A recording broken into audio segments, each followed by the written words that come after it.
So we are going to discuss about the arteries of the whole body. So first, this you can see, this is the heart. So the artery arising from the heart, this is the ascending aorta. Now this landmark or this level, this is known as the sternal angle. Now from this sternal angle here, this loop you can see, this is known as the arch of aorta. This is known as the arch of aorta.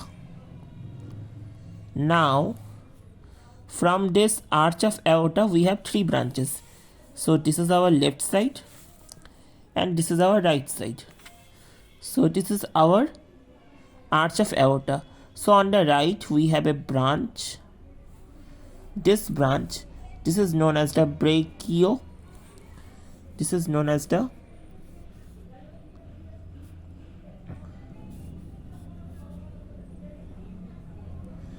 brachiocephalic trunk.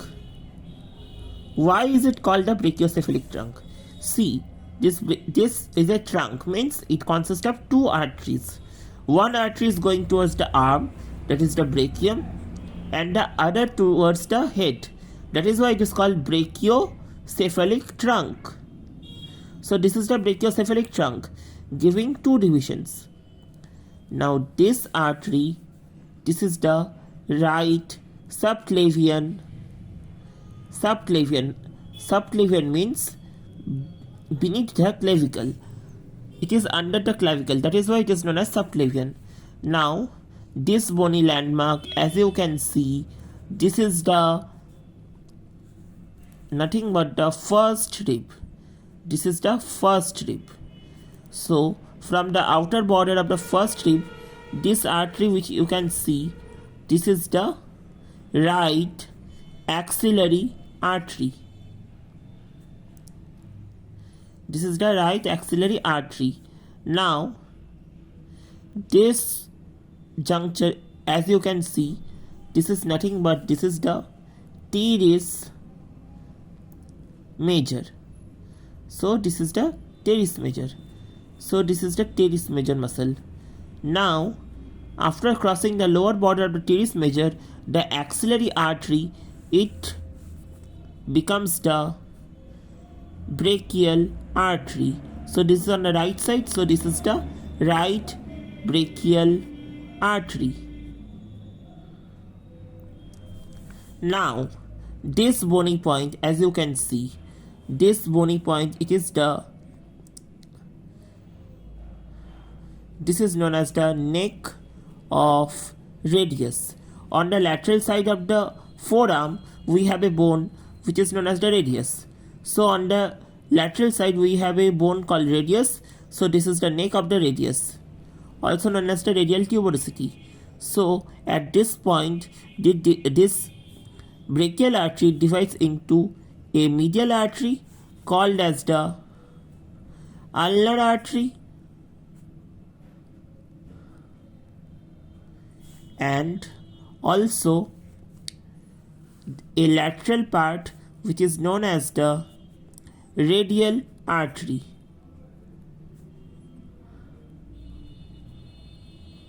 Now these two arteries, they form arches. So the ulnar artery, it continues into a superficial arch which is known as the superficial palmar arch, and this is the radial artery with a contribution from the ulnar artery. This arch, this one, dotted one, this is known as the deep palmar arch. So as you can see, what are the parts? This is the heart. From the heart we have ascending aorta coming, then from this ascending aorta we have arch of aorta. arch of aorta. On the right side, it gives a brachiocephalic trunk. This brachiocephalic trunk has two parts, one brachial part and one cephalic part. So this part, this is known as the subclavian underneath the clavicle. Now from this subclavian artery, from the outer border of the first rib, it becomes the axillary artery. Now this axillary artery from the lower border of teres major, it becomes brachial artery. This brachial artery up to the neck of the radius, it is the brachial artery. Now from the neck of the radius, it continues into two arteries, one medially called the ulnar artery and one laterally, which is known as the radial artery. Now this ulnar artery, it continues as the superficial palmar arch, and the radial artery, it continues as the deep palmar arch. Now on the left side, so on the left, then we have two more branches.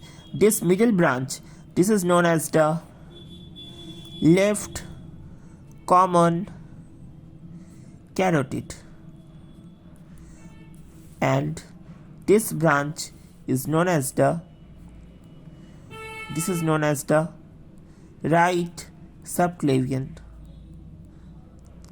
Again, subclavian means beneath the clavicle. So the arch of the aorta, it has three branches. From right to left, they are brachiocephalic trunk, left common carotid, and the left subclavian.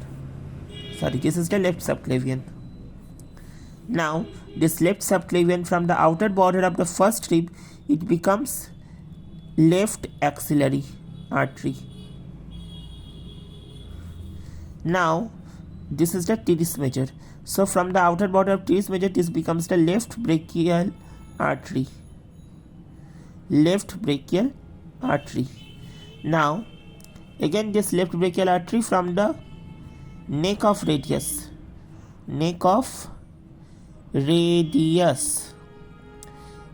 It divides into two branches. The lateral one, it is the left radial artery, and this is the left ulnar artery. Again, this ulnar artery continues into the superficial palmar arch, and this dotted one, this is the deep palmar arch formed by the radial artery. Always remember, superficial palmar arch is by the ulnar artery mostly, and the deep palmar arch is contributed mostly by the radial artery. Now this is the subclavian. From the subclavian, we have another part arising, which is known as the vertebral artery. This is the vertebral artery. Now on each side, this is also vertebral artery, this is also vertebral artery. So these vertebral arteries, they continue as this artery. I am showing only on one side, but they are present bilaterally. This is the basilar artery. This artery you can see, this artery, this one. This is the vertebral artery, which continues as the basilar artery. It joins the two vertebral arteries, they join to form the basilar artery. This is the basilar artery, this one. Now this basilar artery and this left common carotid, and this left common carotid, and this is the right common carotid. So this is the right common carotid. Now this left common carotid and right common carotid, so they continue into two branches. This is the external carotid, and this is the internal carotid. So this is the right internal carotid artery, and this is the left internal carotid artery. Now this left internal carotid and the right internal carotid, they give out two branches.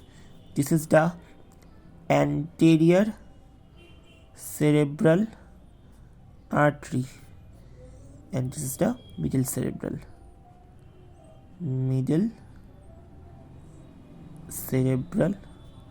artery. So middle cerebral, anterior cerebral, and this is the basilar. So they form an arterial circle, which is also known as circle of Willis. Now this is the arterial supply of the head and neck. Now we are moving on to the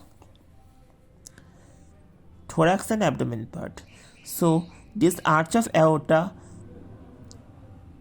after crossing the sternal angle, this continues as the descending aorta. Now somewhere here we have the diaphragm. At the level of T12, this descending aorta pierces the diaphragm and it becomes the abdominal aorta. Now this abdominal aorta at the level of L4, it bifurcates into two branches. Now this is the external iliac artery and these two, they are the internal iliac arteries. Now this external iliac, this ligament, the green one, this is the inguinal ligament.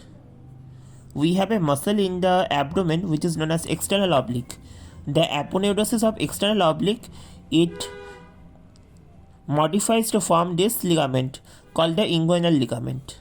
Now beneath the inguinal ligament, this external iliac artery, this is known as femoral artery. Now in the between the middle third and the lower third of the thigh, we have a muscle called the adductor magnus. Now this adductor magnus has an opening in it which is known as the hiatus magnus. Now in this hiatus magnus, this femoral artery, it opens into the hiatus magnus to reach the posterior aspect of the leg and continues in the popliteal fossa behind the knee as the popliteal artery. Now this popliteal artery, it gives up two branches. The one branch, it comes in the anterior part. One branch, it comes into the anterior compartment of the leg and this is known as the anterior tibial artery. Now this anterior tibial artery, it crosses the the medial bone is the tibia and the lateral bone is the fibula.